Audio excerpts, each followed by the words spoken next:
کہ یہ دار قرار کیا چیز ہے۔ یہاں پر سورہ غافر کی آیت نمبر 39 میں ارشاد ہوتا ہے یا قوم انما هذه الحیات الدنیا متاع وان الاخرہ ہی دار القرار، یعنی اے میری قوم یہ بات کو اپنے ذہن میں رکھ لو، لکھ لو، نوٹ کر لو کہ یہ دنیا صرف اور صرف چند دن کی لذتوں پر مشتمل ہے اور یہ بہت جلد ختم ہو جائے گی۔ ہمیشہ رہنے کا گھر صرف آخرت کا ہے۔ پس اس دنیا میں تمہیں چاہیے کہ وہ اعمال اور وہ کردار اپنے وجود میں اپناؤ کہ جو تمہیں دار قرار میں مفید دے۔ پس معلوم ہوا کہ یہ دنیا جو ہے، یہ حیات دنیا جو ہے، یہ حیات عارضی ہے، یہ حیات کوتاہ ہے، چھوٹی زندگی ہے، لیکن دار قرار جو ہے وہ آخرت کی زندگی ہے۔ پس معلوم ہو گیا کہ دار قرار آخرت کا نام ہے۔ تو سوال یہ پیدا ہوتا ہے کہ سورہ غافر کی اس آیت میں آخرت کو دار قرار کیوں کہا گیا ہے؟ تو اس کی ایک بنیادی حکمت اور بنیادی فلسفہ وہ حرکت سے متعلق ہے، یعنی انسان اس دنیا میں جب بھی کہیں سفر کرتا ہے تو اس سفر کے لیے حرکت میں ہوتا ہے۔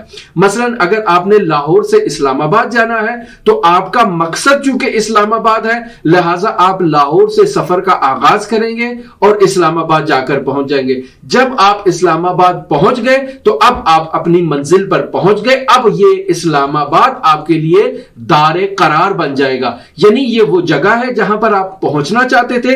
اس جگہ پہنچنے کے لیے آپ نے اپنے سفر کا آغاز کیا ہے۔ اس دنیا میں بھی انسان مسافر ہے، سفر کر رہا ہے، اور اس کا مقصد کیا ہے؟ جو اس کا مقصد ہوگا وہی مقصد اس کے لیے دار قرار پائے گا۔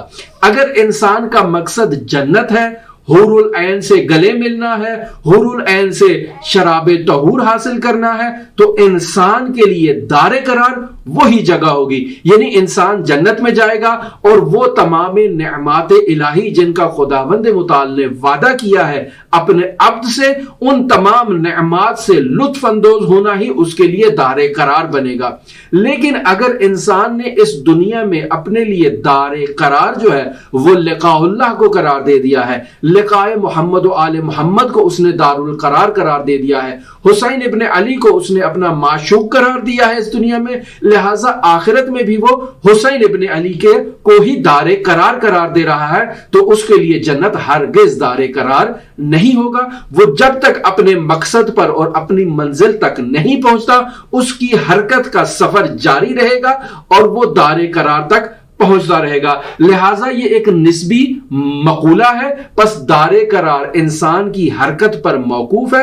اگر اس کا مقصد جو ہے وہ اللہ، رسول، اہل بیت یہ لوگ ہیں تو پھر انہی تک پہنچ کر اس کی حرکت جو ہے وہ ختم ہوگی۔ کیوں؟ چونکہ یہ ایک قاعدہ ہے کہ کوئی بھی حرکت سکون نہیں اختیار کرے گی مگر یہ کہ اس کا سکون صرف نسبی ہوگا۔ اس کی حرکت صرف اس وقت جا کر ختم ہوگی جب یہ ثبات کی منزل پر پہنچے، اور ثبات اس کے لیے کیا ہے؟ ثبات اس کے لیے وہی اس کا مقصد ہے، وہی اس کی منزل گاہ ہے جہاں تک اس نے پہنچنا ہے۔ لہٰذا ہم پروردگار سے یہ دعا کر رہے ہیں وَآوِنِي فِيهِ بِرَحْمَتِكَ إِلَى دَارِ الْقَرَار، اے میرے پروردگار مجھے پناہ عطا فرما اپنی رحمت کے دار قرار کے اندر، تاکہ میں اس میں جا کر سکون اختیار کروں۔ اس دنیا میں اضطراب ہی اضطراب ہے اور اس دنیا میں صرف حرکت ہی حرکت ہے، اور میں اس دنیا میں حرکت اختیار کر کے تھک چکا ہوں۔ اب تو مجھے صرف سکون عطا فرما، اور وہ سکون تیرے دار قرار میں حضرات محمد و آل محمد کے جوار میں ہی مجھے نصیب ہوگا، اس کے علاوہ مجھے کچھ نصیب نہیں ہوگا۔ لہٰذا آپ شعراء کرام سے اس قسم کے کلام سنتے ہی رہتے ہیں کہ اگر جنت میں ہمیں حضرات اہل بیت علیہم الصلوۃ والسلام کا قرب نصیب نہ ہو، ہمیں خداوند متعال کی زیارت نصیب نہ ہو، تو پھر اس جنت کا ہمیں کیا